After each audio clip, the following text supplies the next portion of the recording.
میں مبلغ بنوں سنتوں کا، خوب چرچا کروں سنتوں کا۔ الحمدللہ رب العالمین، والصلاة والسلام علی خاتم النبیین، اما بعد فاعوذ باللہ من الشیطان الرجیم، بسم اللہ الرحمن الرحیم۔ الصلاة والسلام علیک یا رسول اللہ،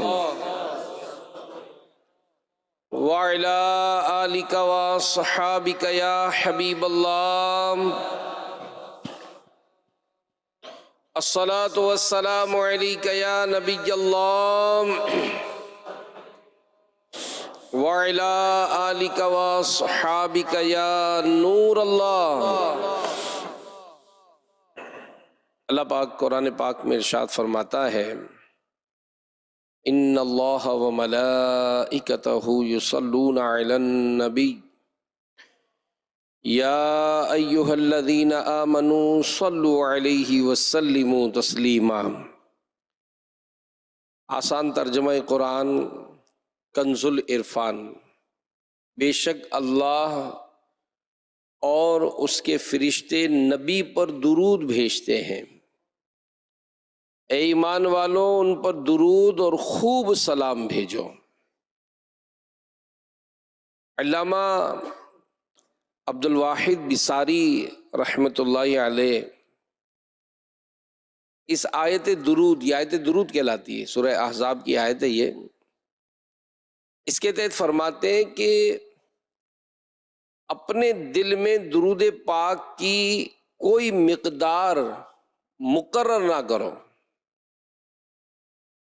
یعنی یہ نہ سوچو کہ میں اتنا درود پڑھوں تو آقا صلی اللہ علیہ وآلہ وسلم کا حق ادا کر لوں گا، نہیں، ان کے حقوق ایسے نہیں کہ امتی ادا کر پائے۔ تمہارا درود پڑھنا تو خود تمہارے حق میں رحمت ہے، لہذا بے حد و بے شمار درود پڑھا کرو۔ ذات والا پہ بار بار درود، بار بار اور بے شمار درود۔ صلو علی الحبیب صلی اللہ علی محمد وعلی آلہ وصحبہ وبارک وسلم۔ پیارے پیارے اسلام بھائی اور مدنی چینل کے ناظرین، اس بیان میں ہم قرآن پاک کی آیات اور اس کی تفسیر اور بزرگوں کے اور علماء کے اس بارے میں ارشادات سنتے ہیں۔ سورہ فاتحہ کی آیت نمبر 5، 6 اور 7 اللہ پاک ارشاد فرماتا ہے، اہدنا الصراط المستقیم صراط الذین انعمت علیہم غیر المغضوب علیہم ولا الضالین۔ آسان ترجمہ قرآن کنز العرفان، ہمیں سیدھے راستے پر چلا، ان لوگوں کا راستہ جن پر تو نے احسان کیا، نہ کہ ان کا راستہ جن پر غضب ہوا اور نہ بہکے ہووں کا۔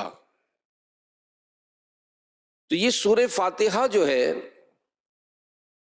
اس کا ایک نام سورۃ الدعا بھی ہے، یعنی یہ وہ مبارک سورت ہے کہ جس میں ہمیں دعا مانگنے کا طریقہ سکھلایا گیا ہے۔ اب یہ طریقہ کیا ہے، اس کے آداب کیا ہیں، اس کا خلاصہ یہ ہے جو سورہ فاتحہ میں بیان ہوئے۔ نمبر 1 کہ آدمی جب دعا مانگے تو سب سے پہلے اللہ پاک کی حمد و ثنا بیان کرے، جیسے شروع میں ہوا الحمدللہ رب العالمین الرحمن الرحیم مالک یوم الدین۔ سب تعریفیں اللہ کے لیے جو تمام جہان والوں کا پالنے والا ہے، بہت مہربان رحمت والا، جزا کے دن کا مالک۔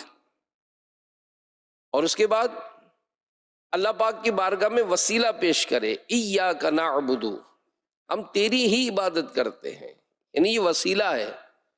مطلب کیا کہ اے رب ہمارے، ہم تیرے حضور ہی سر جھکاتے ہیں، کسی اور کو سجدہ نہیں کرتے۔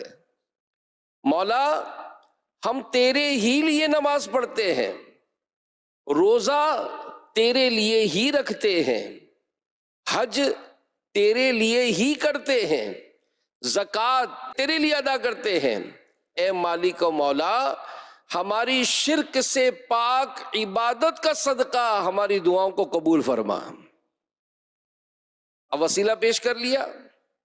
اب تیسرے نمبر پر بندہ اپنی عاجزی اور انکساری کا اظہار کرے، وَإِيَّاكَ نَسْتَعِينُ، اور تجھ ہی سے مدد چاہتے ہیں، یعنی اے مالک ہم مٹی کے بنے انسان ہیں، لمحہ لمحہ تیرے محتاج ہیں، ہمارے بازوؤں میں جو طاقت ہے، ہمارے آنکھوں میں جو دیکھنے کی، ہمارے کانوں میں جو سننے کی، ہماری زبان میں جو بولنے کی، ہمارے ہاتھوں میں جو پکڑنے کی، ہمارے پاؤں میں جو چلنے کی، ہمارے دل و دماغ میں سوچنے سمجھنے کی جو طاقت ہے، اے رب وہ تیری ہی عطا سے ہے۔ تیری مدد کے بغیر ہم کچھ نہیں کر سکتے، ہم ایک قدم نہیں اٹھا سکتے۔ اے رب کریم ہم تجھ ہی سے مدد مانگتے ہیں۔ تو سب سے پہلے اللہ پاک کی حمد کی، پھر وسیلہ پیش کیا، پھر اپنی عاجزی اور انکساری کا اظہار کیا۔ اب بندہ دعا مانگے۔ سورہ فاتحہ میں جو دعا ہمیں سکھائی گئی کہ اہدنا الصراط المستقیم، ہمیں سیدھے راستے پر چلا۔ صراط الذین انعمت علیہم، ان لوگوں کا راستہ جن پر تو نے احسان کیا، غیر المغضوب علیہم ولا الضالین، نہ کہ ان کا راستہ جن پر غضب ہوا اور نہ بہکے ہووں کا۔ ہم چلے راہ صراط مستقیم، ہے دعا میری یہ دن بھر ساری رات، جن پہ ہے انعام تیرا اے خدا، راہ پر ان کے چلے ہم تا حیات، اور جو مغضوب ہیں گمراہ ہیں ان سے ہم کو دور رکھ اور دے نجات۔ یہ دعا جو سورہ فاتحہ میں ہمیں سکھائی گئی کہ مولا کریم ہمیں سیدھے راستے پر چلا، اس دعا سے مزید جو ہمیں سیکھنے کی باتیں ملتی ہیں وہ یہ کہ ہمیں دعا میں اخروی فائدے کو پیش نظر رکھنا چاہیے۔ ہمیں دعا میں اخروی فائدے کو، یعنی آخرت کے فائدے کو پیش نظر رکھیں۔ دنیاوی چیزیں بھی اللہ پاک ہی سے مانگیں گے کہ حدیث پاک میں تو یہاں تک ارشاد ہوا کہ تمہاری جوتی کا تسمہ ٹوٹ جائے تو وہ بھی اللہ پاک سے مانگا کرو، یعنی ہر چھوٹی بڑی چیز یہ اللہ پاک سے مانگو۔ تو یقیناً ہم دنیاوی چیزیں بھی اللہ پاک سے مانگیں گے، لیکن مانگتے وقت بندے کو چاہیے کہ آخرت کے فائدے کو مقدم رکھے، پریورٹی آخرت کو دے۔ جیسے ہم دعا کرتے ہیں کہ اہدنا الصراط المستقیم، کہ یہ صراط مستقیم سیدھا راستہ یہ آخرت کا فائدہ ہے۔ اور دوسری بات جو ہمیں سیکھنے کو ملی وہ یہ کہ دعا میں اجتماعیت ہونی چاہیے۔ دیکھیے سورہ فاتحہ پڑھنے والا شخص تو ایک ہے، بندہ تو ایک پڑھتا ہے نا، نماز تو اکیلا پڑھ رہا ہے اہدنا الصراط المستقیم، مگر وہ دعا کرتا ہے ہمیں سیدھے راستے پر چلا، مجھے سیدھے راستے پہ چلا، ہمیں سیدھے راستے پہ چلا۔ اس لیے چاہیے کہ ہم صرف اپنے لیے دعا نہ مانگیں، بلکہ اپنے لیے، اپنے دوستوں کے لیے، اپنے عزیز رشتہ داروں کے لیے، والدین کے لیے، اہل محلہ کے لیے، اہل شہر کے لیے، اہل ملک کے لیے، اہل وطن کے لیے، بلکہ تمام امت مسلمہ کے لیے دعا مانگیں کہ مولا مجھے رزق عطا فرما، ایک کہنے کی جگہ مولا ہمیں رزق عطا فرما، مولا مجھ پر رحمت فرما، اس کی جگہ یا اللہ ہم پر رحمت فرما۔ یوں سب کے لیے دعا مانگنے سے دعا کی قبولیت زیادہ قریب ہو جاتی ہے۔ اور ہمارے پیارے نبی صلی اللہ علیہ وآلہ وسلم نے یہ اس طرح اصلاح بھی فرمائی ہے۔ ایک روایت میں ہے، ایک مرتبہ مسلمانوں کے چوتھے خلیفہ امیر المومنین حضرت علی المرتضیٰ رضی اللہ عنہ دعا مانگ رہے تھے، اللہم اغفر لی، اللہم ارحمنی، اللہم تب علی، یا اللہ میری مغفرت فرما، اے کریم رب مجھ پر رحم فرما، اے کریم رب میری توبہ قبول فرما۔ تو پیارے نبی رسول ہاشمی محمد عربی صلی اللہ علیہ وآلہ وسلم نے سنا تو فرمایا، اے علی دعا میں عموم رکھو، صرف اپنے لیے نہ مانگو، اوروں کو بھی دعا میں شامل کرو، یہ نہ کہو اللہم اغفر لی بلکہ کہو اللہم اغفر لنا۔ پھر فرمایا وہ دعا جو اپنے لیے خاص کر کے مانگی جائے اور وہ دعا جو سب کے لیے عام کر کے مانگی جائے، ان دونوں میں زمین و آسمان جیسا فرق ہے۔ سبحان اللہ۔ تو اللہ پاک ہمیں توفیق دے کہ ہمیں سب کے لیے دعا مانگنی چاہیے۔ اور حدیث پاک کے مطابق اللہ پاک کے ہاں سب سے محبوب دعا جو ایک لکھی ہے، آئیے ہم مل کر پڑھ لیتے ہیں۔ اے اللہ پاک تمام امت محمدیہ پر عام رحمت فرما، اے اللہ پاک تمام امت محمدیہ پر عام رحمت فرما، صلو علی الحبیب صلی اللہ علی محمد۔ ایک آدمی کے متعلق تھا کہ جو دعا کرتا ہے قبول ہو جاتی ہے، تو اس سے کسی نے پوچھا کہ تو کوئی اتنا بڑا نیک آدمی تو ہے نہیں، لیکن تیری دعائیں بڑی قبول ہوتی ہیں، اس کی کیا وجہ ہے؟ تو اس نے ایک بڑی پیاری بات کہی، اور اس میں بڑی سیکھنے کی بات ہے، اور امیر اہل سنت نے بھی مدنی مذاکرے میں اس طرح کا اظہار فرمایا۔ وہ شخص کہتا ہے کہ میں جب بھی گھر سے نکلتا ہوں، جو بندہ مجھے نظر آتا ہے میں اس کے لیے دعا کرتا ہوں۔ جو بندہ مجھے نظر آتا ہے، کوئی ٹھیلے والا سبزی بیچ رہا ہے، یا اللہ اس کے رزق میں برکت عطا فرما، جو پریشان نظر آتا ہے، یا اللہ اس کی پریشانی دور فرما، اس کو پتہ بھی نہیں چل رہا ہے، میں دعا کر رہا ہوں اس کے لیے۔ اسپتال کے سامنے سے گزرے تو جناب یا اللہ ان سارے مریضوں پر رحمت فرما، اے اللہ ان سب کو شفا عطا فرما۔ تو کہتا ہے کہ یوں میں کثرت سے دوسروں کے لیے دعا کرتا ہوں، اور دوسروں کے لیے جو دعا کی جاتی ہے اس کے بارے میں ایک حدیث میں ہے کہ آدمی کے اپنے غیر موجود بھائی کے لیے اللہ کی بارگاہ میں دعا یہ زیادہ جلدی قبول ہوتی ہے۔ یعنی کوئی شخص اپنے کمرے میں بیٹھا ہو اور کوئی دوسرے گھر میں ہو، وہ اس کمرے میں بیٹھ کر اس بھائی کے لیے دعا کر رہا ہو۔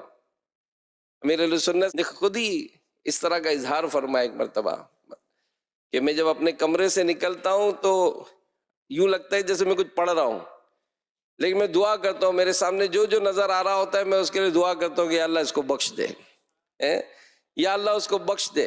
اور پھر یہی نہیں، جب میں مدنی مذاکرے میں آتا ہوں تو جتنے یہاں بیٹھے ہوتے ہیں پہلے تو سب کے لیے دعا کرتا ہوں یا اللہ جتنے بیٹھے ہیں سب کی بخشش فرما۔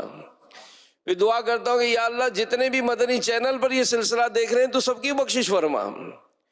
تو یہ میرے پیارے اسلامی بھائیوں بڑی پیاری ایک سمجھ عادت بنائیں کہ اپنے آپ کو اس بات پر کہ جو بھی نظر آتا ہے ہم سے کوئی دعا کے لیے کہے، بلکہ یہاں تو ایک سیکھنے کی بات ہوتی ہے کہ اگر کوئی ہم سے کہتا بھی ہے نا کہ بھائی دعا کرنا، تو عموماً ہم اس کو کہتے ہیں جی جی جی جی ٹھیک ہے، ہو سکتا ہے اس وقت نیت بھی ہو کہ دعا کریں گے، مگر دعا کرنے میں دیر کتنی لگتی ہے؟ میری ماں بیمار ہے، اس کے لیے دعا کرنا، اب ہاتھوں ہاتھ اگر کر دیں کہ اللہ پاک آپ کی والدہ کو صحت عطا فرمائے تو دعا ہو گئی نا۔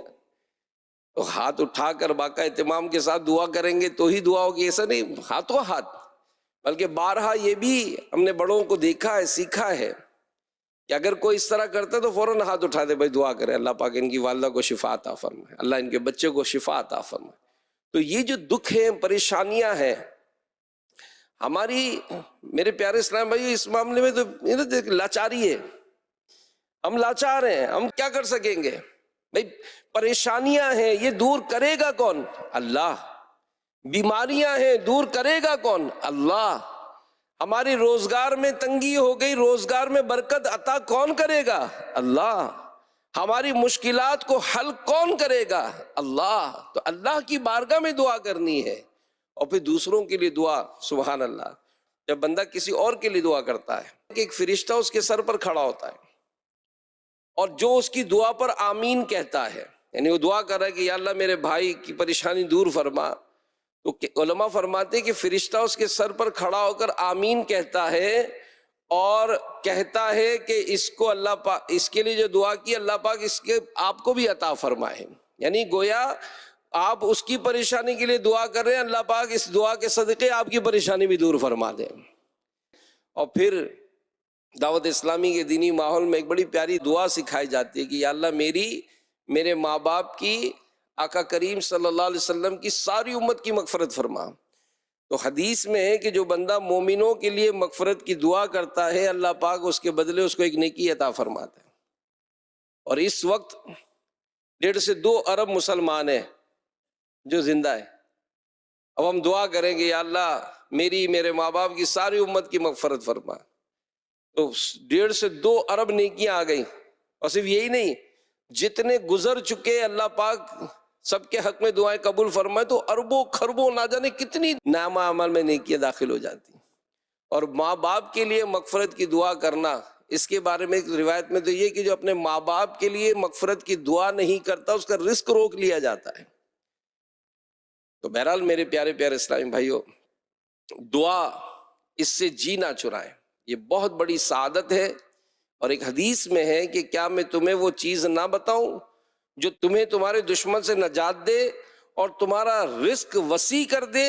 رات دن اللہ پاک سے دعا مانگتے رہو کہ دعا مومن کا ہتھیار ہے.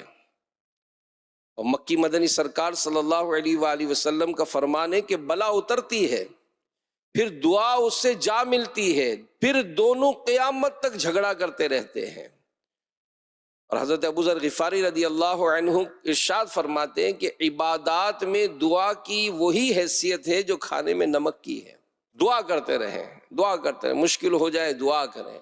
اور اسی طرح جو ماں باپ ہیں، بعض اوقات بچے بھی ہیں، اب ظاہر ہے ماحول ہمارے سامنے ہی ہے، تربیت کا فقدان ہے، بے عملی کا دور دورہ ہے، بچے ستاتے ہیں، ماں باپ ناراض ہو کر ان کے لیے بد دعا کرتے ہیں. تو یہ بھی نہیں کرنا چاہیے.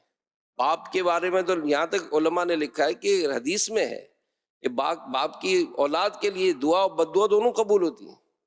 اب بچوں نے ستایا اور ہم نے کہا اللہ تیرا بیڑا غرق کرے، اور وہ ایسا بیڑا غرق ہوتا ہے کہ کبھی اٹھتا ہی نہیں ہے وہ. تو لہذا جو اولاد ہے ان کو چاہیے کہ ماں باپ سے معافی مانگے، ماں باپ سے اپنے حق میں دعا کرائے، ماں دعا کرے، باپ دعا کرے. دیکھیں کیسی کایا پلٹ جائے گی. ہوتا ہے نا کہ بعض کہتا ہے کہ مٹی کو ہاتھ لگاتا ہوں تو سونا ہو جاتا ہے، ہم تو سونے کو ہاتھ لگاتے تو مٹی ہو جاتا ہے. یہ اس کے نصیب ایسے کیسے جاگے ہیں بھائی؟ یہ ماں باپ کی دعائیں لیتا ہے. تو ہم ایک دوسرے کو اپنی دعاؤں سے نوازتے رہیں. کوئی کسی کو مسکراتا دیکھیں تو ہے نا دعا ہے اضحک اللہ سنک، ہم نے جا کر اسے ملے نہیں، اس کو اپنی دعا سنائی نہیں، اور کسی کو مسکراتا ہوا دیکھا تو کہا اضحک اللہ سنک، اللہ پاک تجھے ہنسا مسکراتا رکھے. کیسی دعا ہے یہ؟ ہمارے دین اور ہمارے اسلام کی کتنی خوبصورت تربیت ہے. بہرحال سورہ فاتحہ میں ارشاد ہوا اہدنا الصراط المستقیم، کہ ہمیں سیدھے راستے پر چلا. تو صراط مستقیم کون سا راستہ ہے؟ اس تعلق سے سورہ ہود آیت نمبر 56 میں اللہ پاک کے نبی حضرت ہود علیہ السلام نے اپنی قوم سے فرمایا ان ربی علی صراط مستقیم، بے شک میرا رب سیدھے راستے پر ملتا ہے. یعنی جو اللہ کا قرب حاصل کرنا چاہتا ہے وہ صراط مستقیم پر چلے. یہی وہ راستہ ہے جس پر چلنے سے اللہ پاک کا قرب نصیب ہوتا ہے. تو معلوم ہوا اہدنا الصراط المستقیم کا مطلب اور مدعا یہ بنے گا کہ اے اللہ پاک ہمیں اس راستے پر چلنے کی توفیق نصیب فرما جس پر چل کر ہمیں تیرا قرب نصیب ہو جائے. مجھے ایسے عمل کی دے توفیق کہ ہو راضی تیری رضا یا رب، ہر بھلے کی بھلائی کا صدقہ، اس برے کو بھی کر بھلا یا رب. تو تو اب سمجھنا یہ ہے کہ یہ صراط مستقیم جس پر چل کر ہمیں اللہ پاک کا قرب نصیب ہوگا، یہ صراط مستقیم ہے کیا، کون سا راستہ ہے؟ اس کو سمجھنے کے لیے اگلی ہی آیت میں اس کی وضاحت موجود ہے کہ صراط الذین انعمت علیہم، ان لوگوں کا راستہ جن پر تو نے احسان کیا، یعنی جن پر اللہ پاک کا انعام ہوا، ان کا جو راستہ ہے وہ صراط مستقیم ہے۔ اب وہ انعام یافتہ لوگ کون ہیں؟ چنانچہ سورہ نساء کی آیت نمبر 69 میں اللہ پاک کا ارشاد ہے فَأُولَئِكَ مَعَ الَّذِينَ أَنْعَمَ اللَّهُ عَلَيْهِمْ مِنَ النَّبِيِّينَ وَالصِّدِّيقِينَ وَالشُّهَدَاءِ وَالصَّالِحِينَ۔ ترجمہ کنز العرفان، تو ان لوگوں کے ساتھ ہوگا تو جن پر اللہ نے فضل کیا، یعنی انبیاء، صدیقین، شہداء اور صالحین۔ تو معلوم ہوا کہ 4 گروہ یہ انعام یافتہ ہیں، انبیاء، صدیقین، شہداء اور صالحین، یعنی نیک بندے، اولیاء کرام۔ تو اہدنا الصراط المستقیم کا معنی بنے گا کہ اے اللہ ہمیں نبیوں کے راستے پر چلا، ہمیں صدیقین کے راستے پر چلا، اے مالک و مولا ہمیں شہداء کے راستے پر چلا، اور ہمیں اپنے نیک بندوں کے راستے پر چلا۔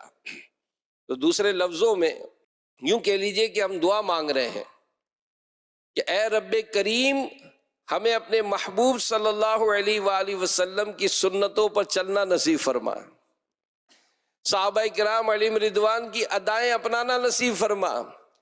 اے رب کائنات ہمیں غوث پاک کے، داتا حضور کے، غریب نواز کے، بابا فرید کے، سرکار اعلیٰ حضرت اور تمام نیک بندوں کے راستے پر چلنے کی توفیق عطا فرما۔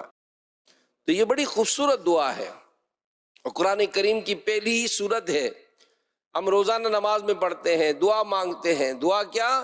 کہ اللہ پاک ہمیں نبیوں، ولیوں کے راستے پر چلنا نصیب فرمائے، اور کاش ہماری یہ دعا قبول ہو اور ہم صحیح معنوں میں سنتوں پر عمل کرنے والے صحابہ کرام، اہل بیت اطہار اور اولیاء کرام کی نقش قدم پر چلنے والے بن جائیں۔ تو میرے پیارے پیارے اسلامی بھائیوں اور مدنی چینل کے ناظرین، یہ بڑا خوبصورت مدنی پھول ہے کہ قرآن کریم نے اس مقام پر ہمیں یہ نہیں بتایا کہ صراط مستقیم کیا ہے، بلکہ صراط مستقیم پر چلنے والوں کا پتہ بتایا۔ یہ نہیں بتایا کہ فلاں راستہ صراط مستقیم ہے، اس پر چل پڑو، بلکہ یہ بتایا کہ یہ لوگ انعام یافتہ ہیں، ان کے پیچھے چل پڑو۔ اس کی بڑی خوبصورت مثال میں آپ کو پیش کرتا ہوں، بڑی توجہ سے سنیں، انشاءاللہ کافی آپ کو اس کو سمجھنے میں آسانی ہوگی۔ علماء فرماتے ہیں کہ اصل میں قرآن کریم ہمیں پختہ ہدایت دیتا ہے، اور اس ہدایت کے بعد جو ہے وہ بھٹکنے کا اندیشہ نہیں رہتا۔ اس کی ایک مثال علماء دیتے ہیں کہ اگر ہم کسی شہر میں نئے نئے گئے ہوں اور شہر پہلے دیکھا بھی نہیں ہے، اس شہر کی گلیاں، محلے یہ ہمیں پتہ بھی نہیں ہے، وہاں ہم کسی سے ایڈریس پوچھیں کہ بھائی میں نے فلاں جگہ جانا ہے، راستہ بتا دیں، وہ بندہ راستہ بتاتا ہے کہ یہاں سے سیدھے چلے جائیں، پھر رائٹ مڑ جائیں، سامنے پل آئے گا پار کر کے پھر لیفٹ مڑ جائے، پھر آپ کا فلاں مقام آئے گا، وہاں سے سیدھے چلے جانا تو آپ کا جو ایڈریس ہے نا وہاں پہنچ جائیں گے۔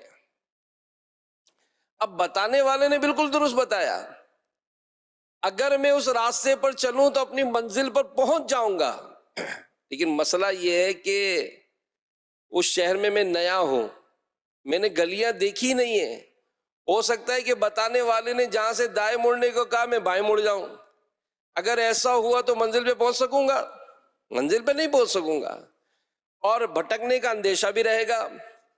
اب فرض کیجئے کہ راستہ بتانے والا یوں راستہ نہیں بتاتا، بلکہ وہ کہتا ہے کہ میں اسی جگہ جا رہا ہوں، میرے پیچھے پیچھے چلے آؤ۔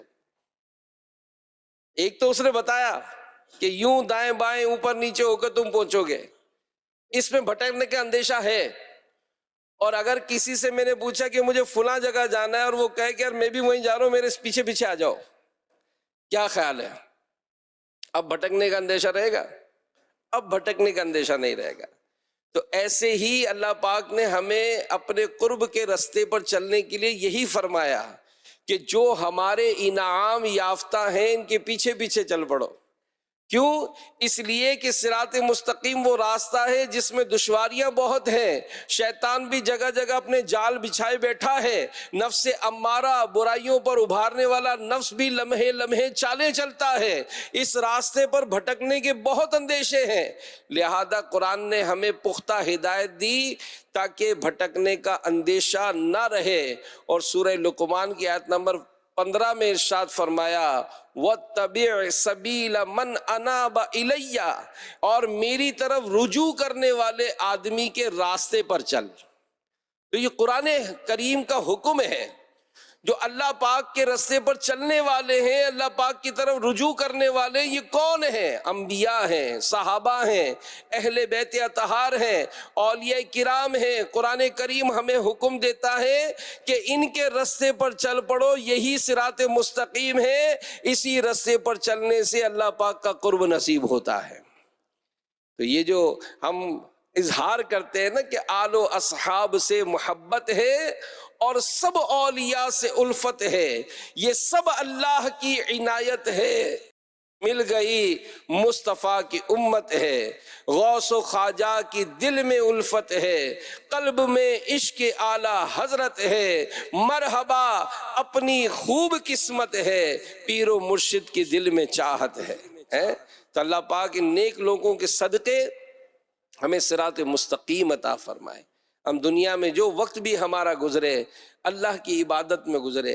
اب اس میں انعام یافتہ لوگوں کی اگر تھوڑی سی اور ڈیفینیشن کی طرف جائیں گے، تھوڑا اور اندر جائیں، تو ہم دیکھیں کہ یار یہ عبادت کیسے کرتے تھے، ان کی عبادتیں کیسی ہوتی تھی، یہ نمازوں سے کیسی محبت کرتے تھے، یہ قرآن سے کیسی محبت کرتے تھے، یہ روزی روزگار کے معاملے میں یہ بھی تو اپنے معاملات کرتے تھے، ان کا کیا انداز ہوتا تھا، یہ کمانے میں کیسے احتیاط کرتے تھے، یہ جب گھر میں داخل ہوتے تھے تو گھر والوں سے سلوک کیسا ہوتا تھا، یہ اپنے اطراف میں رہنے والے اپنے پڑوسیوں کے ساتھ سلوک کیسا کرتے تھے۔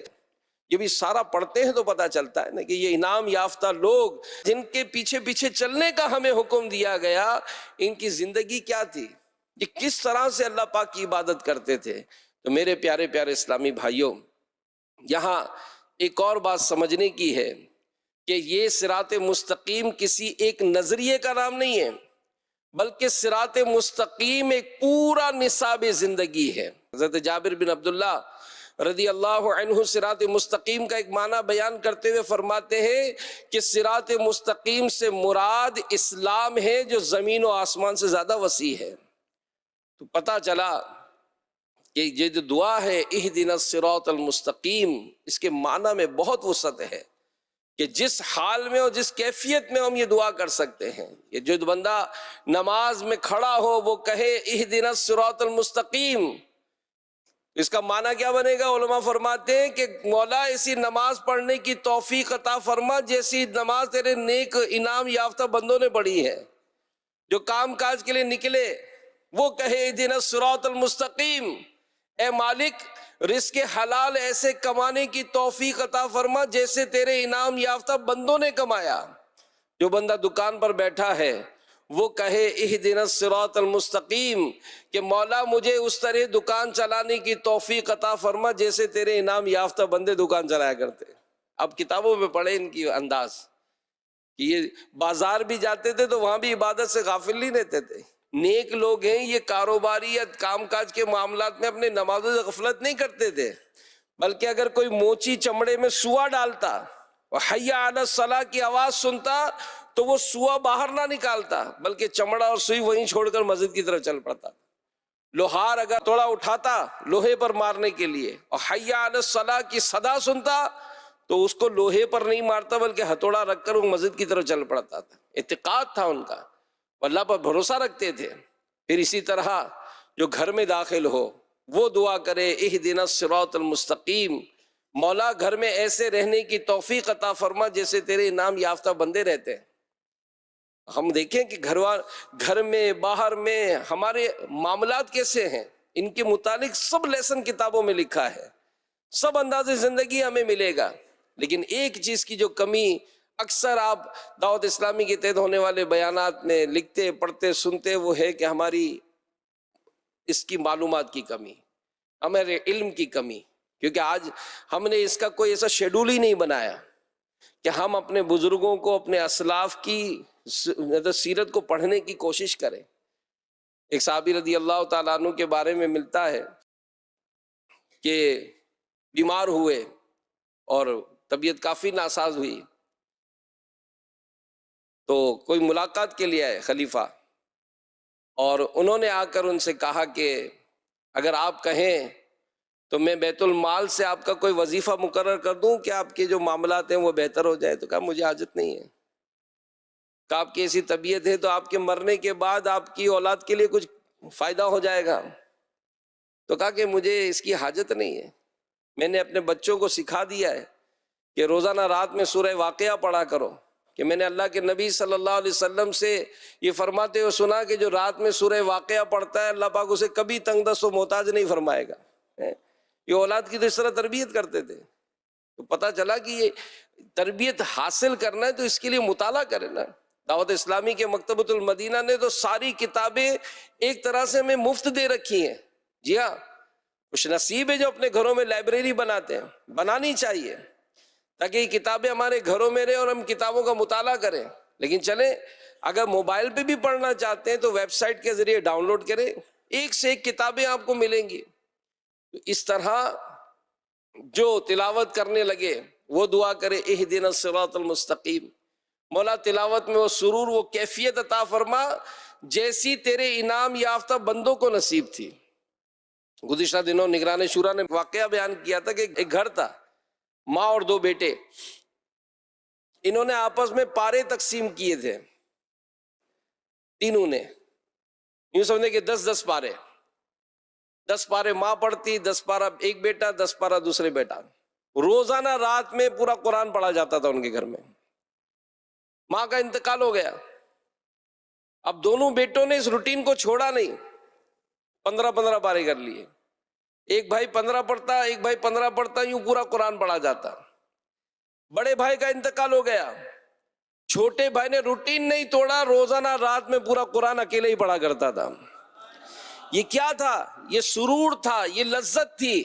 اور آج اول تو پڑھنا آتا کتنوں کو ہے، اور جن کو پڑھنا بھی آتا ہے وہ غور کریں کہ میں قرآن کھولتا کتنے دنوں میں ہوں، آخری مرتبہ میں نے قرآن کی کون سی سورت پڑھی تھی، میں نے کب بیٹھ کر قرآن کو دیکھا، چوما، آنکھوں سے لگایا، سینے سے لگایا، سر پر رکھا کہ میرے رب کا کلام ہے۔ تو ہم جب کبھی موقع ملے تلاوت کرنے کا، دعا کریں کہ یا اللہ ایسی تلاوت کی توفیق دے جیسی تلاوت کرتے ہوئے تیرے نیک بندے سرور حاصل کرتے تھے، کیفیت حاصل کرتے تھے۔ تو اے عاشقان رسول، اندازہ لگائیے کہ اللہ والوں کی پیروی کرنا کس حد تک مطلوب ہے۔ قرآن کریم کی پہلی سورت، بلکہ یوں کہیے کہ قرآن کھول رہے ہیں تو پہلے صفحے پر ہمیں تعلیم دی گئی اور ترغیب دلائی گئی کہ ہم اپنی زندگی کا لمحہ لمحہ اللہ والوں کے طریقے پر گزارنے کا پختہ ذہن بنا لیں، اور ان کے طریقے پر استقامت کے ساتھ چلنے رہنے کی دعا بھی ہر دم کرتے رہا کریں۔ صلو علی الحبیب۔ یہ جو ہم دعا مانگتے ہیں اہدنا الصراط المستقیم، ہمیں سیدھے راستے پر چلا۔ اب اس میں ایک جو بات سمجھائی گئی وہ یہ کہ ہدایت، یہ ہدایت کسے کہتے ہیں؟ وہ کون سی چیز ہے جو ہمیں مل جائے اور ہم کہہ سکیں کہ ہمیں ہدایت مل گئی؟ اس تعلق سے مفسرین فرماتے ہیں کہ 3 چیزیں ہیں، وہ مل جائیں تو اسے ہدایت ملنا کہتے ہیں۔ پہلی چیز، حق کے دلائل بندے پر واضح ہو جائے۔ مثلا کسی بندے کے سامنے 2 راستے ہیں، اسے سمجھ نہیں آ رہی کہ کس راستے پر جانا ہے، اس وقت اس پر درست راستے کے دلائل واضح ہو جائیں تو دلائل واضح ہو جانا اس کے حق میں ہدایت ہے۔ جیسے حضرت موسیٰ علیہ السلام کے دور مبارک میں ہوا، فرعون بدبخت کا نظریہ تھا کہ حضرت موسیٰ علیہ السلام یہ معاذ اللہ جادوگر ہیں، چنانچہ اس نے حضرت موسیٰ علیہ السلام کے ساتھ مقابلے کے لیے 70,000 اپنے جادوگر بلوائے، اور ان جادوگروں نے اپنی اپنی رسیاں پھینکیں، جادو کیا تو وہ رسیاں سانپ بن گئیں۔ ادھر حضرت موسیٰ علیہ السلام نے اپنا عصا مبارک میدان میں ڈالا تو عصا مبارک اللہ کی عطا سے نہایت خوفناک اژدہا بن گیا اور ان جادوگروں کی رسیوں کو کھا گیا۔ یہ وہ لمحہ تھا کہ ان جادوگروں پر حق کی دلیل واضح ہو گئی۔ وہ سمجھ چکے تھے کہ ایک عصا کو اتنا بڑا اژدہا بنانا اور اس اژدہے کا رسیوں کو کھا جانا یہ جادو کے زور پر نہیں ہو سکتا، یقیناً یہ حضرت موسیٰ علیہ السلام جو اللہ پاک کے نبی ہیں ان کا معجزہ ہے۔ بس جیسے ہی ان جادوگروں پر حق کی دلیل واضح ہوئی وہ سب کے سب سجدے میں گر گئے اور بولے آمنا برب ہارون و موسیٰ، ہم ہارون اور موسیٰ کے رب پر ایمان لائے۔ تو معلوم ہوا کہ حق کی دلیل واضح ہو جانا یہ بھی ہدایت ہے، اور یہ ہدایت ہمیں الحمدللہ قرآن کریم کی صورت میں عطا کر دی گئی۔ قرآن کریم میں ہر خشک و تر کا بیان موجود ہے، اس میں حق کے دلائل واضح ہیں، لہذا قرآن کریم خود ہدایت ہے جو ہمیں عطا کر دیا گیا۔ اور دوسری چیز جس کو ہدایت کہا جاتا ہے وہ یہ کہ اللہ پاک حق سمجھانے والی شخصیات بھیج دے، جیسے اللہ پاک نے انبیاء کرام بھیجے اور ہمارے لیے آخری نبی رسول ہاشمی محمد عربی صلی اللہ علیہ وآلہ وسلم کو ہدایت دینے والا بنا کر مبعوث فرمایا، تو الحمدللہ یہ ہدایت بھی ہمیں حاصل ہے۔ تیسری چیز جسے ہدایت کہا جاتا ہے وہ ہے حق کو سمجھنے والی عقل، اور یہ سب سے اہم چیز ہے۔ جب تک یہ نہ ملے ہدایت ملنا دشوار ہے۔ قرآن کریم مل گیا مگر کتنے لوگ جو قرآن پڑھ کر بھٹک جاتے ہیں، سیدھے راستے کے مسافر نہیں بنتے۔ انبیاء کرام تشریف لائے، معجزات دکھائے، حق کے دلائل کھول کھول کر بیان کیے، پھر بھی بعض ایسے بدنصیب تھے جنہوں نے اس صراط مستقیم کو قبول نہ کیا۔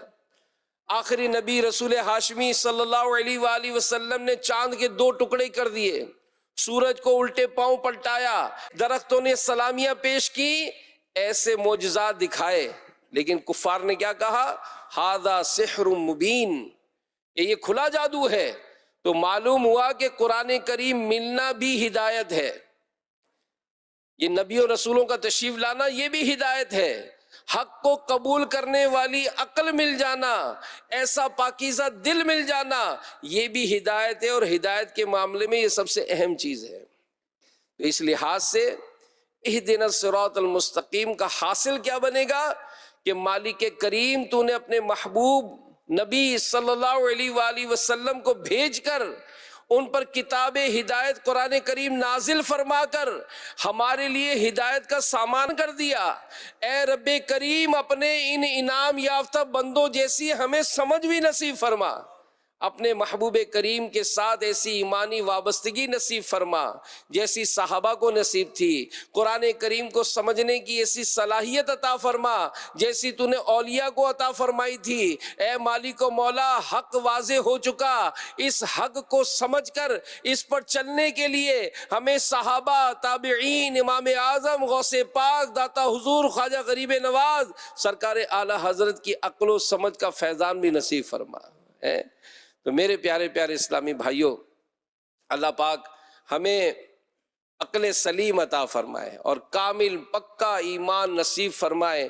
ہمیں ہدایت پر استقامت کی دعا مانگنی چاہیے، اور یہ دعا کرنا یہ انبیاء کرام کی سنت، صحابہ کرام کا طریقہ کار، کہ اللہ پاک کے پیارے نبی حضرت یوسف علیہ نبینا وعلیہ الصلوۃ والسلام نے دعا کی، توفنی مسلما والحقنی بالصالحین، مجھے اسلام کی حالت میں موت عطا فرما اور مجھے اپنے قرب کے لائق بندوں کے ساتھ شامل فرما۔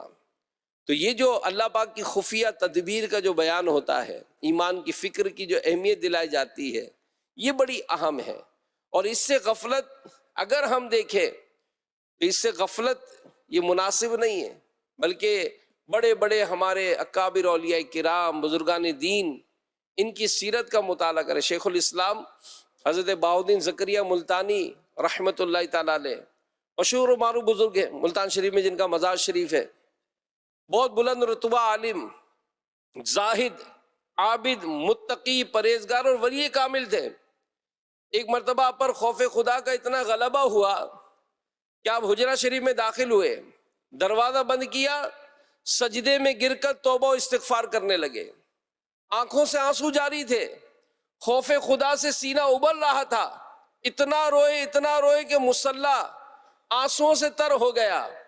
آپ کے صاحبزادے و مریدین اچانک اس حالت سے سخت پریشان ہوئے۔